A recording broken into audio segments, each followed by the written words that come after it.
Magkaibahan ngunyan sa custodial facility kang Pasado alauna immediately pagkaabot ng hospital. Sinabi ni Romero na maraming exemption sa investigation. tayo ang apektado kang Newsway. Sa headlines kan mga barata pagselebrar kang Chinese New Year sa siyudad kang Naga na binantayan kang Naga City Police Office naging matrangkilo. Reshuffle sa mga chief of police sa Camarines Sur Police Provincial Office normal sana. 374,000 pesos na kantidad nin subod shabu na kumpiskar sa sarong high value individual sa Labo, Camarines Norte. Mga eskwelahan na nagbibisita sa Naga College Foundation nagpapadagos. Uya mga bareta, sal daw na ini. Ako po si Cristin Reyes. Pagselebrar kan Chinese New Year sa syudad ni Naga, naging matrangkilo. Naga City Police Office nag-deploy ng dakol na personnel para mamantirin ang pasi orden. Ang detalye sa report ni Cristina Valenzuela. Sa pagselebrar ng Chinese New Year kasuudma sa siyudad ng Naga, nag-deploy ang Naga City Police Office ng 475 na personahe para sa seguridad kan publiko. Nakabantay ang mga PNP personnel sa man iba-ibang parte kang syudad.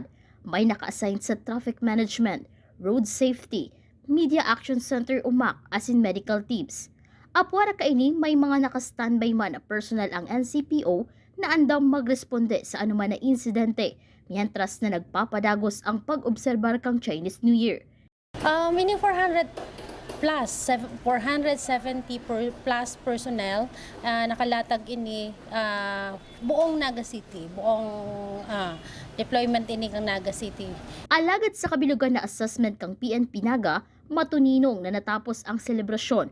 Hulit tamayong na monitor o narehistro na anuman na insidenteng may koneksyon sa nasabing programa. Na nangyari during the celebration. So masasabi na ang celebration kahapon is generally peaceful. Mientras tanto, sa crowd estimate kang Communication Center, nag-abot sa 1,500 na Filipino-Chinese ang nagpartisipar sa Chinese New Year Festival Parade. During the celebration, igwa kitang crowd estimate na nasa 1,500 based ini duman sa counting kang Comsen. Para sa GNN TV 38 Naga, Cristina Valenzuela, Newsbreak.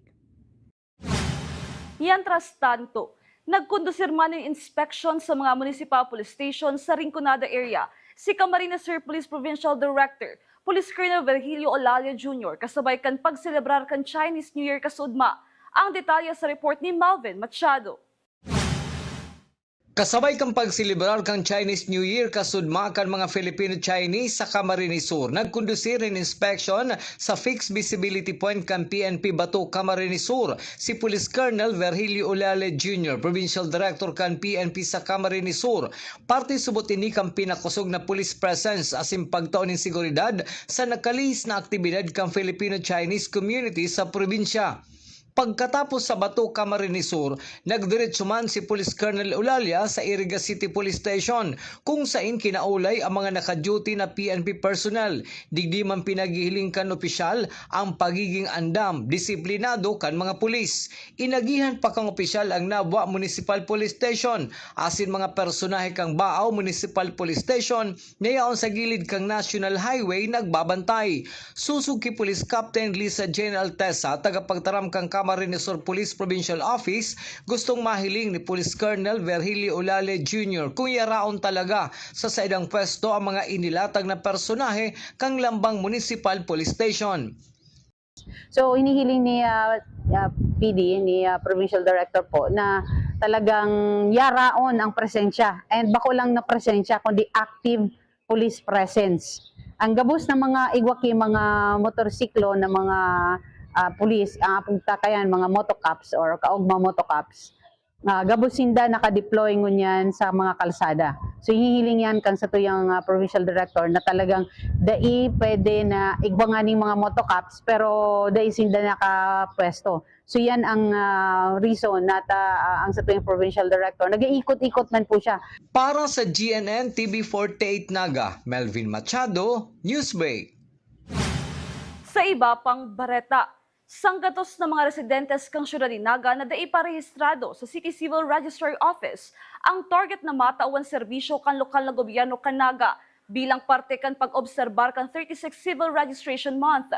Susuk ki Ma'am Mia Ordonez, acting head kan City Civil Registrar's Office kanaga, sang gatos na day parehistrado o may problema sa registration, ang sidang aakomadaron ngunya na aldaw, mantang sa agama nakaschedule ang para sa mga senior citizen. Opo, more or less po sana sir, target mo yan is 100 na mga day pa po nakarehistro. Pako lang po yan si day nakarehistro. Pati po si may mga problema sa birth, marriage, and death certificates. Si may mga clerical errors po. Si pwede po ka mag-file ng change of name. And pwede po din po yung mga day kasal na gusto pong i-acknowledge ang sindang mga haki. So, po kitang service na yung acknowledgement of paternity and then yung legitimation po. Mientras tanto, kasabay kan pag-asikaso sa mga maparehistro sa Civil Registrar Office kanaga, naglatag man kan sidang booth ang mga taga-Philippine Statistics Authority para sa makuha din Philippine National ID. Maririsaman na dikit ang nagpipila sa pwesto kan PSA. Durante kan mag-anunsyo ang DSWD, nakaipuhan ang National ID para dai mahali sa 4Ps. Interong nagruso ang mga makuha ni National ID sa opisina kan Philippine Statistics Authority sa siyudad ni Naga.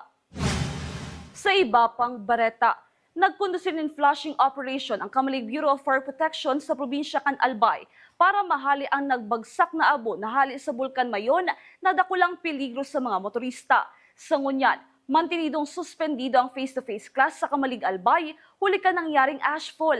Padagos man nakabantay ang lokal na gobyerno kan Kamalig sa kamugtakan kan Bulkan Mayon. Sa samuyang pagbabalik, 374,000 pesos na kantidad din subuot shabu na-recover sa anti-illegal drug buy-bust operation sa Camarines Norte. Yan asin iba pang nangyayarot ng mga bareta. Digdi lang yan sa Jaran TV 48 Naga Newsbreak. The digital age is here. They warn us of a cold, efficient world where the human touch is lost to automation. But we refuse to accept that choice.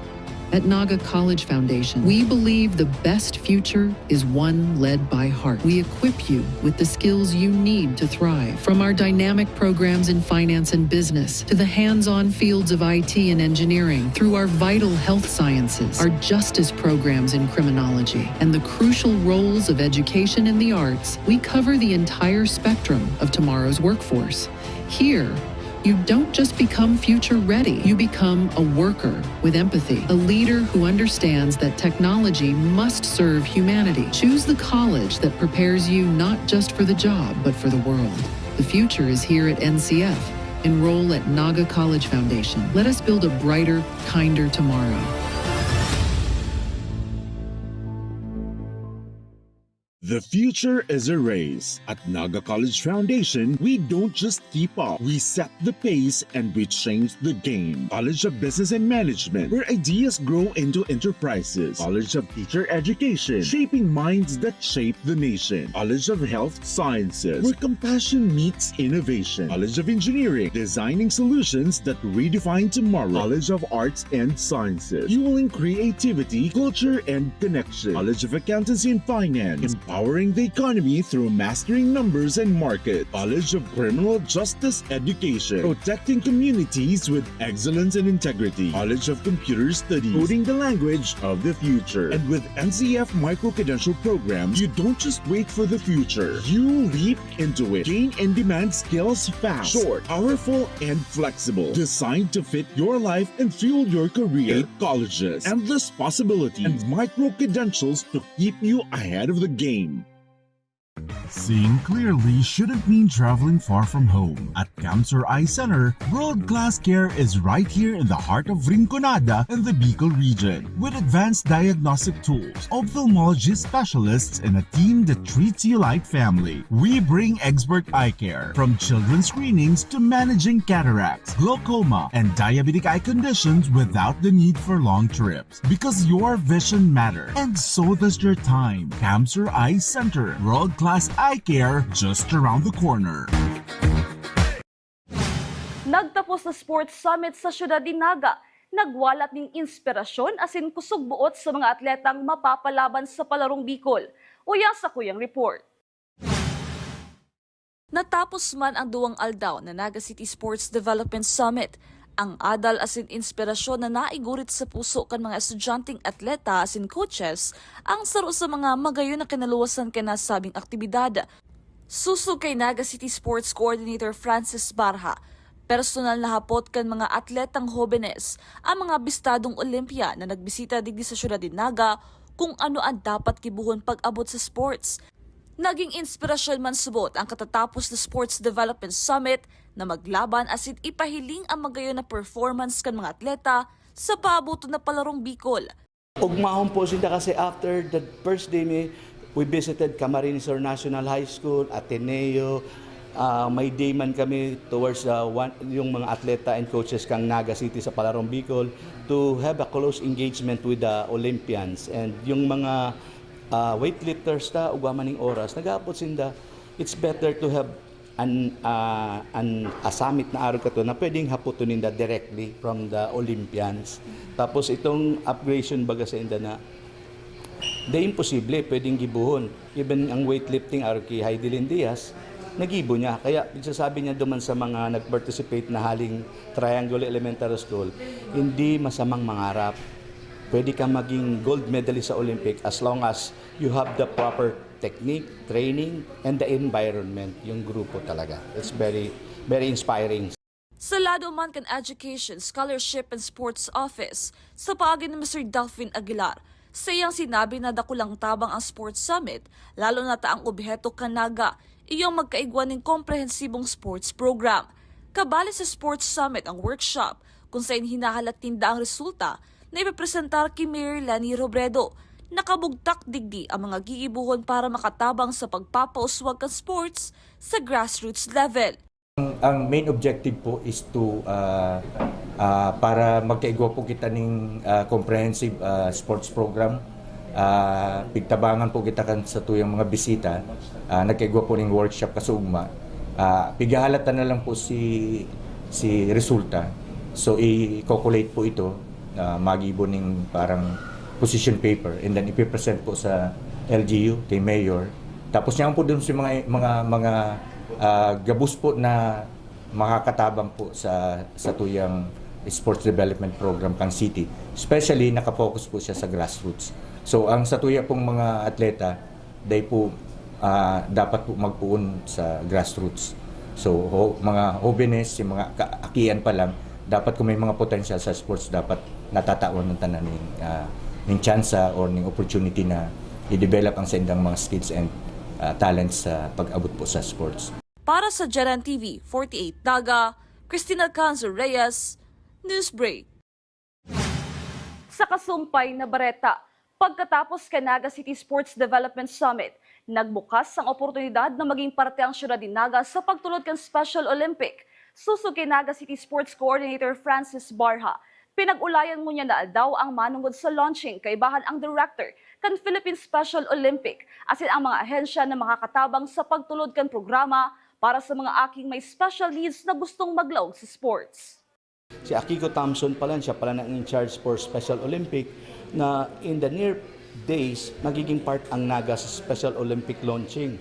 Ngunyang 11 o'clock, we have a Zoom meeting with the director of Philippine Special Olympic and the rest of Naga City na into special kids na dapat matawan tamaning priority dito sa sports program. 374,000 pesos na kantidad ng illegal na droga na-recover kan PNP sarong high-value individual sa pinagkondusir na drug buy-bust operation sa Labo, Camarines Norte. Ang detalye sa report ni Juan Carlos Aguirre. Isang lalaki ang arestado ng pinagsanib na puwersa ng kapulisan sa isang buy-bust operation sa Purok 2, Barangay Bulhao, Labo, Camarines Norte, dakong alas 3:59 ng madaling araw, kahapon February 17, 2026. Ang sospek kinilalang si alias Totoy, 26 anyos, residente ng Purok 4, Barangay Balasugi, Labo, Camarines Norte, at natukoy na isang newly identified high-value individual. Sa isinagawang transaksyon, nakabili ang pusher buyer ng isang malaking selyadong plastic na naglalaman ng hinihinalang shabu. Habang sa kasunod na body search sa suspect, na-recover pa ang isang malaking selyadong plastic at 5 katamtamang laki ng selyadong plastic na naglalaman rin ng hinihinalang shabu. Isang tunay na 500 piso na ginamit bilang buy-bust money at 100 piraso ng budol money na nagkakahalaga ng tigi 1,000 piso. Ang kabuoang timbang ng mga nakumpiskang hinihinalang illegal na droga ay tinatayang humigit kumulang 55 gramo na may tinatayang standard drug price na 374,000 pesos. Kasalukuyang nasa kustodiya ng Labo MPS ang sospek para sa kaukulang dokumentasyon at pagsasampa ng kaukulang kaso. Para sa GNN TV48 Naga, ito si Juan Carlos Aguirre, Newsbreak! Sa iba pang police report, sa siyudad din Naga, positibo sa ginibong anti-illegal drug buy-bust operation kay Naga City Police Station 5 as in City Police Drug Enforcement Unit. Ang 41 years old na street-level individual na si Ayas Tomas, nabakalan ang sospek, nin subot shabu asin nakumpiskaran pa, nin 7 sachet nin suspected shabu. Ini may timbang na 4 gramos, asin nagkakantidad ng 27,200 pesos. Nadakop ang sospek sa Zone 2 Barangay Mabolo, Naga City kasuod manghapon. Pinoproseso naman kan PNP ang reklamong isa sa angat sa sospek habang hinahalat ang chemistry test. Nasa kusudiya ngunyan kan Police Station 5 ang nasabing sospek. So sa ngunyan, ang kaso is nire-ready kan sa tuyang investigator habang naghahalat katong result kang chemistry result hali sa forensic unit. So ang suspekta is under the custody ng Police Station 5. Mientras tanto, kadaklan ng mga sospek na naaresto ka Naga City Police Office sa drug buy-bust operation, mga street-level individual o newly identified individual na mayong mga trabaho. Sabi ni Police Captain Daisy Angeles, bihira lang subot makadakop ang PNP Naga din mga high-value individual. Paliwanag ni Police Captain Angeles, sentro subot ang syudad ni Naga pag-abot sa business shipment kung kaya dakol ang nagpapasiring sa syudad para makipagtransaksyon ng illegal na droga. Dagdag pa kan opisyal, ang mga nadadakop sa illegal na droga ang padagos na pinag-monitor maski nakaluwas na ini sa karsel. Mas dakol itong mga newly identified compared sa mga datihan na and mga street level individual. Ang pabihira lang kita makadakop tigdiyo na itong darakulaan. So pag nakadakop kitang mga high value target, siguro mga once or twice a year. Kumbaga ining Naga is ini ang center kang mga business baga. So ang mga sabi ko nga ni mas dakol ang nagdidigdi and na-involve sa illegal drugs na nadadakop ta compared katong mga dati na and mga baguhan pati talaga ang namomonitor ta. Sa iba pang bareta, reshuffle sa nagkapirang Chief of Police sa Camarines Sur, normal na pinag-aagihan kan mga opisyal kan PNP. Ang detalye sa report ni Melvin Machado.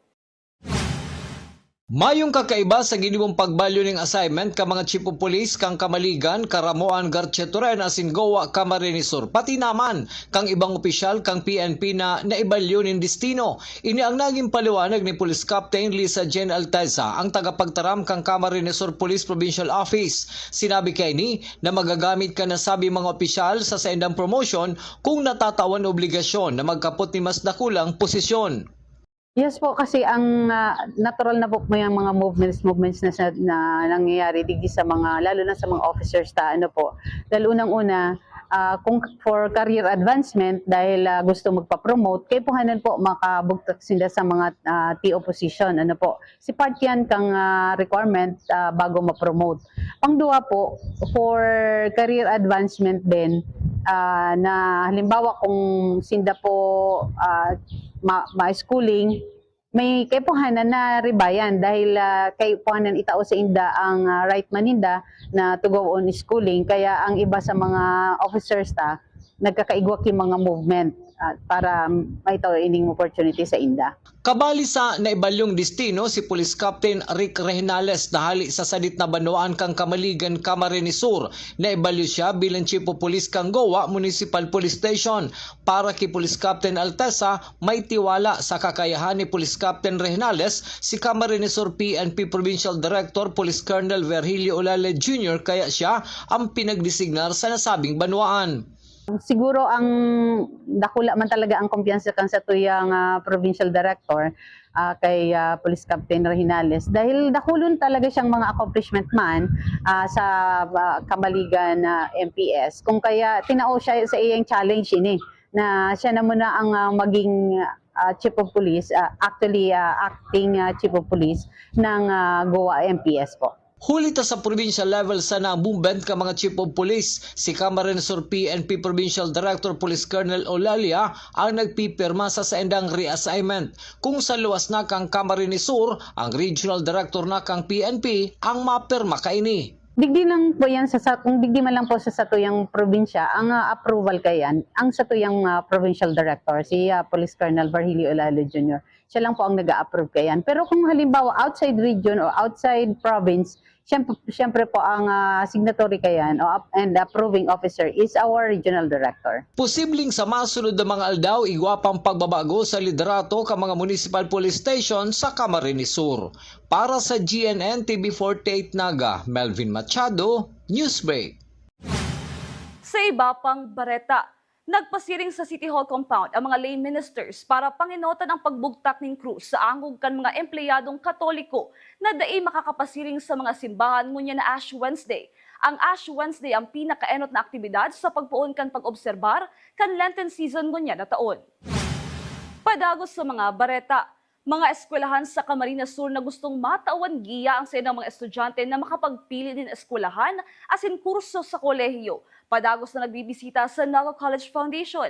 Ang detalye sa report ni campus correspondent Jonadel Rubi. Panlimang eskwelahan na ang Antipolo National High School hali sa Minalaba, Camarines Sur. An maugmang nag-explore sa Tiger's Den na inaapod na a day at the home of the champions, partikularmente ang sa indang senior high school students. Ang campus tour sa rumpaagi para sa indang mapag-isipan kung ano mga kurso sa kolehiyo ang sa indang pipilion para sa indang college journey. Sigun kay Manuel Balona, senior high school coordinator kanasabing eskwelahan, magayon na eksperyensya asin nakatabang subot ini sa mga estudyante na nakakabisita sinda sa dakulang institusyon na may mga pasilidad asin laboratories na konektado sa mapipiling kurso kan sa indang mga estudyante. Naka-receive sila ng mga bagong information and at the same time, naliwanagan sila kung ano ang dapat kurso nilang kukunin na naka-anchor sa kanilang track and strand na kasalukuyang kinukuha ngayon. Actual nilang nakita ang facilities, hindi lang drawing. So, first-hand experience na si mga facilities na nakita nila ay nahawakan nila and nagamit nila, and then pwedeng maipagmalaki nila ito sa kanilang mga friends na nakapasok sila sa isang malaking institution. Apwera sa pagdedesisyon, may kaugmahan asin excitement na namatayan ang senior high school student na si Elizabeth Mejes matapos mabisita ang biology laboratory na nakakuha kan sa iyang attention asin interes. Nagpasalamat man ini sa Naga College Foundation sa pag-akomodar sa inda asin pagtaonin magayon na eksperyensya. The experience was actually very fun po. The tour guides were very nice and very accommodating. As for the most memorable po, I would say the biology laboratory po, where we saw various specimens of taxidermied animals. It was so fun, especially when we saw the the iguana named Nuggets. It was so cute. And then, yeah, it was overall very fun experience po. Thank you po for giving us this opportunity for this tour of the campus, for being so accommodating to all of the students, even though we're very rowdy. Thank you so much for being so nice. The tour guides were very accommodating, very nice people overall. And the entire campus was very, huge.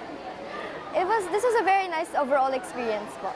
Sakaling pilion kan mga senior high school na digdi sa Naga College Foundation mag-enroll, naghahalat sa inda ang dai mababa sa 20 school-based scholarship and discounts, Arogan Melchor Trinidad Villanueva o MTV Scholarship, asin band scholarship. Dakol man na kurso basado sa interes kan estudyante ang pwedeng pagpilian. Para sa ibang detalye asin kahapotan, i-check ang mga Facebook page kan Naga College Foundation, asin ang website na ncf.edu.ph. Para sa GNN TV 48 Naga, Jonah Del Rubi, Newsbreak. Yan ang mga bidang baretang nakalap kan mas pinukusog na puwersa kan Geran TV 48 Naga News and Bicol Affairs. Day malingaw na i-follow ang sumuyang official Facebook page, Geran TV 48 Naga. Padagos kaming mahatonin mga baretang garantisadong nangyayarot asin napapanahon. I-hit ang subscribe button sa sumuyang official YouTube channel, Geran TV 48 Naga, para updated kita sa mga bareta asin istoryang bidaan Bicolano. Ako po si Kisin Reyes asin ini ang Geran TV 48 Naga Newsbreak. Tanga diri ko nababay na GNN TV 48 Naga. Kalma! Lumipat lang ang GNN TV 48 Naga sa channel 48.1. What? Direk, ang simple lang ng solusyon dyan. Kunin ang remote, pumunta sa menu Setup o Settings, at hanapin at pindutin ang Scan at hintayin. Then, boom! Balik na si GNN sa channel 48 mo. Para sa mga balitang nanguna at napapanahon, At sa mga programang suwak sa panlasa mo. tutok lang sa GNN TV 48 Naga, Bida ang Bicolano!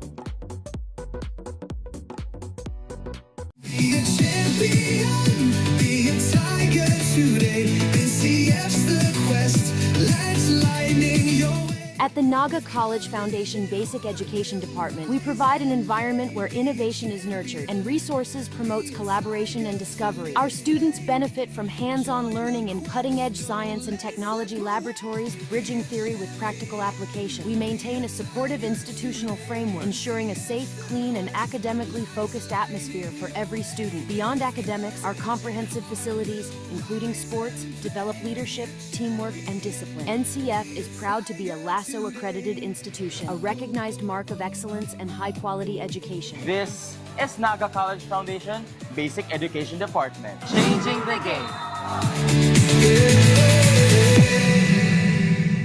At NCF, we're all about that holistic grind. Hands-on training, real-world experience, and affordable education that gets you industry ready. Shoot to edit, dito from concept to screenwriting. From shooting to editing to actual broadcasting, NCF was the first and the only school that has its own operational television and radio stations. No boring stuff, just real skills for the real world. Gika na ba? Tiger today.